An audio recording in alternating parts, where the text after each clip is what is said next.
Assalamualaikum semua. Saya ingin menceritakan sedikit kisah tentang saudara saya yang terkena santet.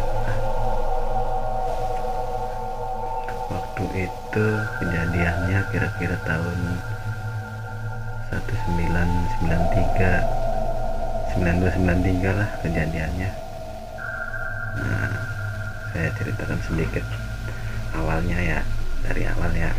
Nah, saudara saya kan dulu itu dia berjualan ubi singkong di pasar tradisional di wilayah saya di situ. Tapi maju, berkembang saat saya aja dulu kalau pulang sekolah, kalau nggak salah saya waktu itu masih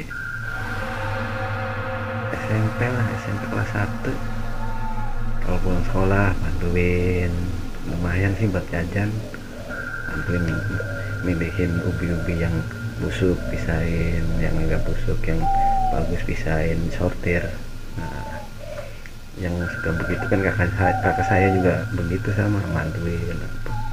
Maju saudara saya tuh, usahanya tuh maju.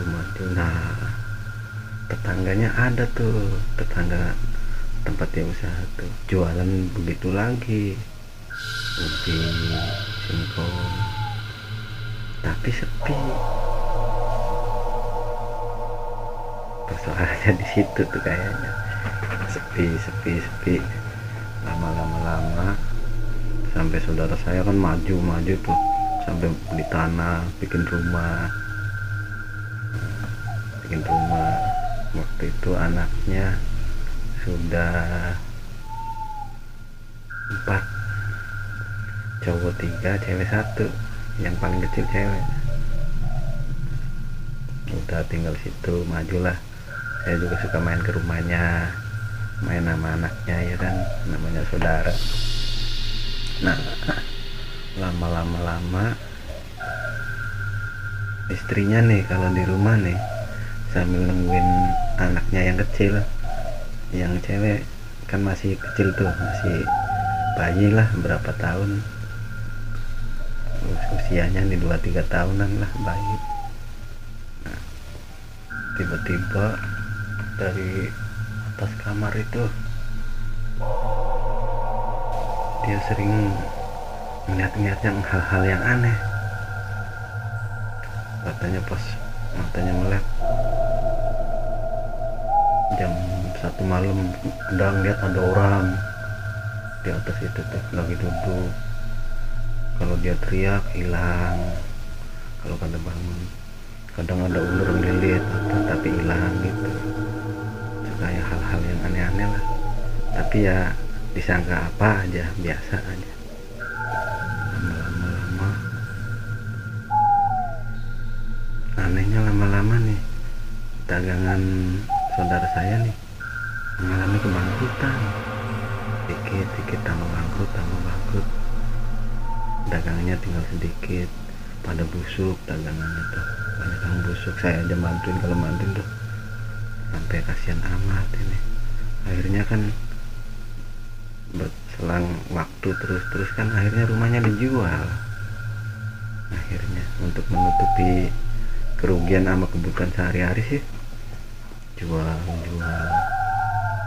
Akhirnya dia ngontrak, akhirnya dari tempat satu ke tempat lain karena rumah yang aslinya dijual. Bertahan tuh dikit terus. Nah, rumah yang dijual itu kan dijual sama orang Jakarta ya. Anaknya juga yang nempatin tuh meninggal. Dia kan punya anak kecil tuh, cowok kalau nggak salah mah. Pas nyebrang jalan raya ditabrak mobil, meninggal. Akhirnya nggak tahu, kayaknya dijual lagi apa nggak tahu dah.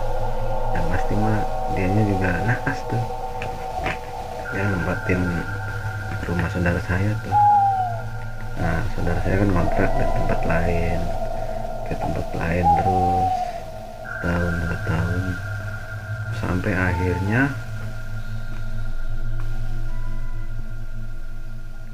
tinggal di rumah saya, di tempat saya. Nah saya kan keluarga kan nenek, ibu. Kalau bapak kan waktu itu kerjanya di Jakarta, jadi kan jarang pulang ya. Yang tinggal di rumah nenek, ibu, saya, sama kakak saya, adik saya. Pokoknya saya kan 7 saudara tuh. Kakak 3 cowok, saya, terus adik saya 3, cewek 1, cowok 2. Nah rumah saya tuh ya terdiri dari 3 kamar. Yang belakang nenek, tempatin nenek. Yang kamar tengah, nih, yang kamar kedua saya, kakak saya tidur nih udah kayak ini. Nah kalau yang kamar satu lagi yaitu saudara saya. Satu kamar itu dia, istrinya, anak-anaknya dalam satu kamar itu, segala macam di situ tuh. Saya kalau lihat tuh prihatin banget dah pokoknya mah. Jadi satu rumah itu padat, penuh orang lah ya. Namanya lagi keadaan waktu itu ya agak lagi susah lah ibaratnya. Berapa bulan tuh tinggal di tempat saya tuh. Nah pada suatu malam saat udah pada tidur sekitar jam 1:30-an lah, saya kan kakak saya tidur di atas, kalau saya sukanya di bawah di lantai, gelar tikar. Kakak saya di depan di kasur. Kakak saya pada tidur, saya pada di lantai.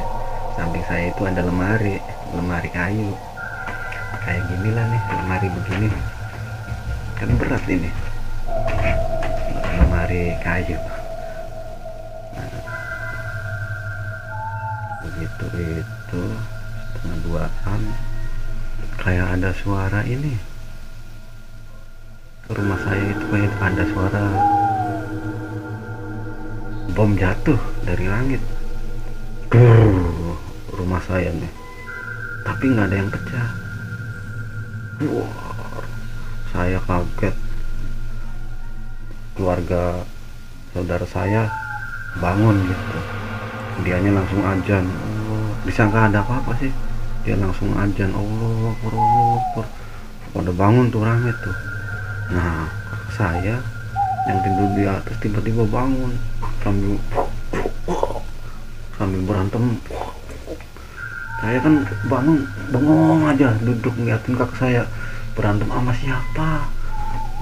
Nah tahu-tahu lemari ini nih segitu beratnya sama kakak saya digeser aja tuh, geser lemari juga. Wah, rame. Nah, akhirnya udah tuh. Nah habis itu udah aman, dilihat aman, nggak ada yang pecah apa, tapi bener-bener kayak suara ini loh, rumah nih getarannya nih kayak ini loh, buar kayak bom, kayak di bom rumah tuh. Kaget semua. Nah setelah itu kakak saya cerita saat ada suara kayak bom itu jatuh ke rumah itu, ada ini semacam kayak kelelawar. Kakak saya kan tidur, jatuh ke kakak saya, pluk, cowok ya, kakak saya itu cowok, pluk. Kakak kedua itu jatuh, pluk. Dia kan karena dengar suara itu kaget, sambil dilihat ada binatang yang jatuh kan otomatis begini. Nah dia katanya berantem, tiba-tiba kelelawar itu jadi orang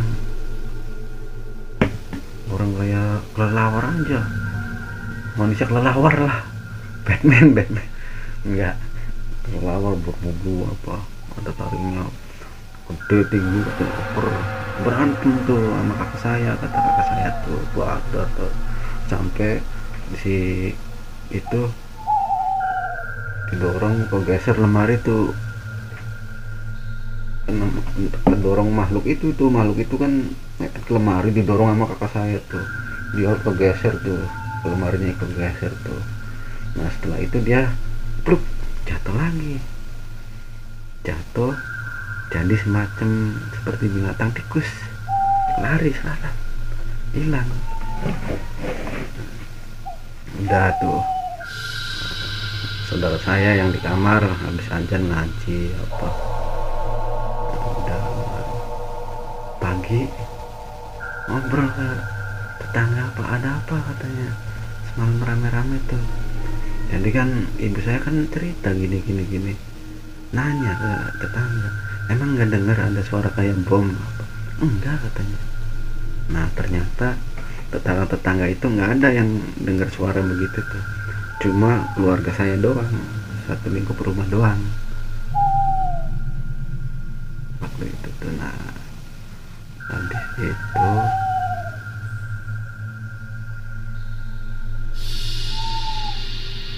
agak siang terdengar kabar dari tetangga kampung. Nah saudara saya itu dengar kabar kalau tetangga jualannya itu meninggal mendadak, katanya muntah darah terus meninggal, nggak sakit nggak apa, tahu-tahu muntah darah terus meninggal katanya. Nah di situ kayaknya itu mungkin dia semalam ngirim tujuannya ke saudara saya, ngirim santet kali ya, nyerang gitu. Nah nggak tahu di rumah sayanya ada apanya itu, karena kan dulu ya rumah saya kan rumah tua ya, mungkin ada penangkal apa apanya lah, nggak kena, diserang. Akhirnya kan kembali yang nyerang, terus kembali ke yang nyerang, karena yang diserangnya nggak kena, akhirnya dia kembali nyerang ke yang nyerang keluarga saya. Akhirnya ya mungkin udah perjanjiannya begitu kali, akhirnya itu muntah darah langsung meninggal, padahal dagangannya udah maju, dia yang maju gantian, saudara saya yang bangkrut. Dan kalau udah bangkrut kan susah untuk bangunnya, kalau udah bangkrut tuh ya tetap biarpun apa mungkin yang guna-gunanya udah meninggal juga tetap nggak bisa kembali ke seperti yang dulu, ekonominya, dagangannya, ya iya kan susah. Akhirnya kan prediksinya ke situ, oh, kemungkinan apa usaha saudara saya bangkrut sampai hidupnya susah, segala macam susah, dagangan pada busuk apa, terus yang tetangganya sukses, bisa jadi itu dia tuh ngerjain saudara saya, diguna-guna, santet lah. Makanya saudara saya ini usahanya hancur, dia yang maju. Akhirnya kan kesimpulannya seperti itu, karena kejadiannya pas malam ada kejadian seperti itu, paginya dianya meninggal muntah darah tanpa sebab akibat, tahu-tahu muntah darah mendadak terus meninggal. Kan kalau secara ini kan aneh, kalau secara logika lah berarti kan otomatis jurusnya ke situ. Wah, berarti dia pelakunya, dia yang bikin usaha saudara saya hancur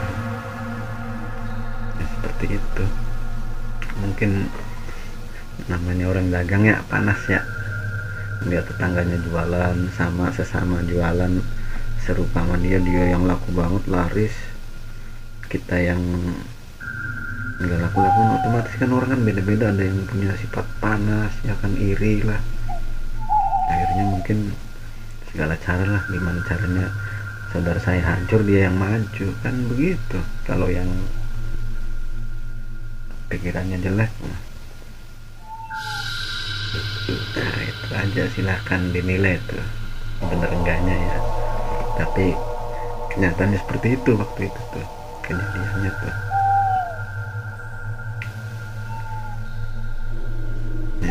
seperti itu aja untuk episode yang sekarang nih, ceritanya seperti itu ya. Ya ambil hikmahnya aja lah ya. Mungkin kejahatan mah gak ada yang sempurna sih, pasti ada waktunya.